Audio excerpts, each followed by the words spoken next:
Guys, what's going on? My name is Ryan. I trade ETFs, and I like to make videos of the technical analysis that I'm seeing in the charts. So we've got SOXL here, SOXL, representing the 3 times Semiconductors bull ETF here, and let's get started.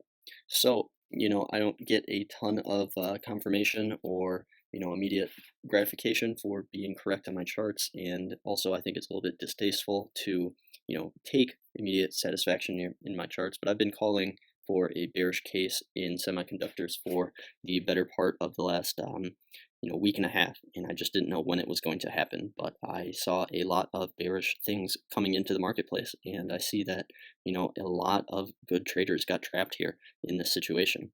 So let's go ahead and walk through my original analysis and what I was seeing to justify my bear case. So first of all, this is the daily chart. It's a very messy chart, so don't pay too much attention to it. Instead, pay attention to the upper left-hand side. So on the longer term, I had a super Elliott wave going on here. We can see this here with the large 1, 2, 3, 4, 5. And then I had a shorter term, a medium term Elliott wave marked by 1, 2, 3, 4, 5, and a even shorter term 9-wave pattern, which I mentioned in my video previously. I said, we came to the 5th Elliott wave here, but we're still continuing to run higher. This happens sometimes in the ultimate end of a trend, and we set in a 9-wave, and we'll get to that here in the shorter time frames. We were at the 222, 227% fib resistance level. We broke through that, and I think we got all the way up to like the 261% fib resistance level.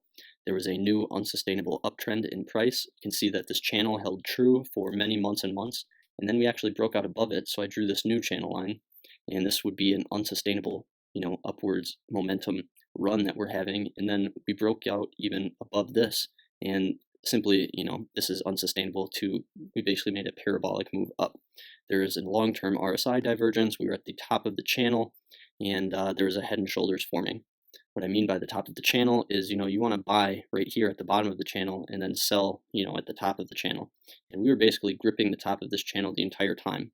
And I would not take a trade up here because we were at the top of the channel. I want to trade down here at the bottom of the channel. And I think that we got that. I also talked about this in the last video I made, but we've only been this high up in price 2 other times in the historical run of SOXL. Our RSI right here is at 82, and we can see that back 3 years ago we were at 81, or we made it to 84 and 84. So we were getting very overbought here from an RSI standpoint, and like I said, I mean, it's just very high up there in RSI, which you see above 70 is overbought, considered to be overbought, but above 80 is just extremely overbought. So we're on the weekly scale here. Before we dive into it, I see some very troubling things taking place here in the market, and this is the weekly scale of Apple. And for the last, this is 2007 down here, maybe even, yeah, so 2007 is when it really started taking off, and we're over here in the later part of 2017. So this is a 10-year chart of Apple, and I'm very troubled by the price action that's going on in Apple right here, and I'm troubled because this channel has remained true very consistently in that we hit the top of it and we came back down, touched the bottom, hit the top, bottom, and now we're at the top for a 3rd time here. And if you just take the historical price runs in consideration for 2 seconds, you would recognize that we would move downwards. However, I'm troubled because in the past, if we compare the S&P to the price action of Apple, we see that the S&P has been following Apple's price action more and more closely the longer we get here in the timeline. So you can see over here during this big drop, the market didn't really react to it. And then as 4 more years passed, we start to see some, market reacting to a large drop in Apple here, much more. And then we have this bullish run up. And now, if our prediction comes true that we're going to drop again, what's going to happen to the market? Back here in 2012, about not as many people saw Apple as, this ultimate blue chip, put it in your Roth IRA and sit on it forever type of stock, But as soon as we hit 2015, 2016, people started to see it like that. And we see that it, increased in amount of shares that the public held, institutions held, and when it dropped, it affected the market a lot more. So I'm very troubled by what's going to happen to the market if this back in 2015, it affected the market this much more than it did over here in 2012. How much more a drop in Apple share price by, um, it looks like it's up to 100 and looked like it got to about 200% at one point. If we fall back down to this 120% level, what's going to happen to, the S&P 500? So why am I even talking about Apple? Well, semiconductors fell because Apple announced that it wasn't going to be using the newest, latest, and greatest, hardware, aka semiconductors, for their iPhone 8 that's coming out here in September in their latest, release. So, this is all just complete theory from my end, but the idea of the largest company in the S&P 500 not adopting the latest and greatest semiconductors is a direct indication that the need for semiconductors is slowing, which from an investor standpoint means get the get the hell out of the way, So if you're in semiconductors. So that is why I'm showing the price action of Apple here when looking at a semiconductor ETF, is that, Apple announced that it wasn't as important to them to have the latest and greatest semiconductors in their devices. And I think that that might have a very negative impact on semiconductors in the short term and medium term. So let's go back to SOXL. Let's go to the 2-hour chart. So here on the 2-hour chart, you can kind of see the projected price action that I have here, as well as what I was talking about in the medium term Elliott wave. So as far as the Elliott wave goes, I have a 1, 2, 3, 4, 5 here. This fifth wave, this whole pattern here to me looks like a wedge, as price has resistance here, here, and apparently not here. And so we make a lower slanted resistance line, and we have a higher slanted support line. They come up to this apex point right here. This apex point is where I'm predicting the first bottom to set in, and we have not yet hit this. But just as far as a wedge pattern analysis goes, this, when it breaks out above this is usually called the overthrow pattern, and it's an immediate indication that it's the end of the wedge, is when it jumps up real quick here in price. That's usually a good time to go short if it's an ascending wedge, or go long if it's a descending wedge. I look for those all the time in my charts. We have a divergence here with the RSI. We have a high here, and then we have a lower high over here as price moves from this point to this point.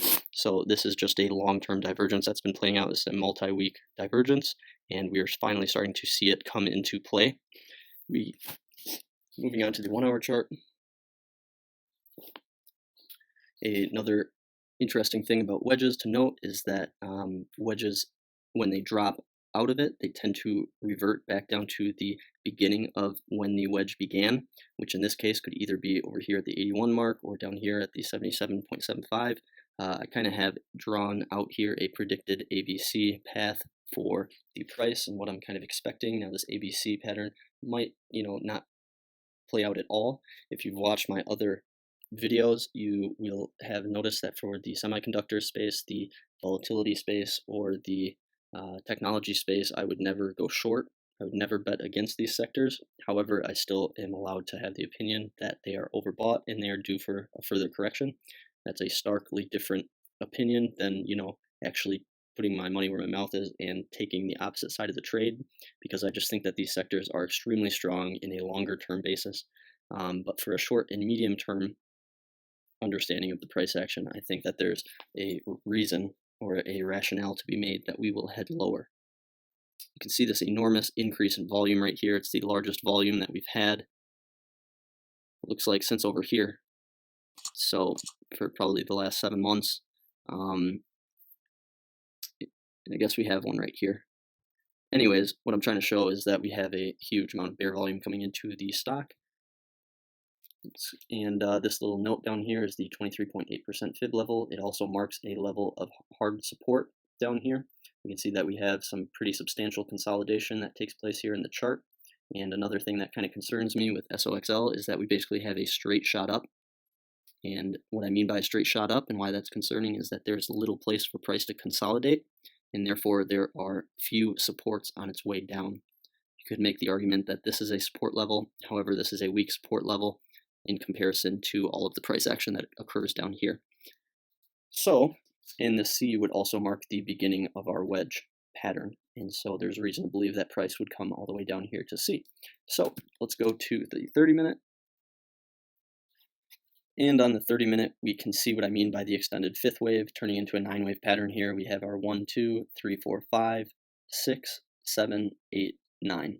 That's a 9-wave topping pattern. I don't have a ton of experience with them, but as far as a 9-wave pattern goes, this seems pretty legitimate. Again, I sold out right here. I thought that this was a diamond top pattern here, and it turned out to be about half the run. So I did miss out on $10 of profit here, but I locked in my gains, and if I would have just continued to hold on to them, I'd actually be lower than where I sold out at right here. So again, we have our 1, 2, 3, 4, 5, 6, 7, 8, 9, and that was the 30-minute chart. We are oversold here. We found support at the 50% Fibonacci level as well as the bottom of this channel, and we bounced back up. And let's move to the 15-minute.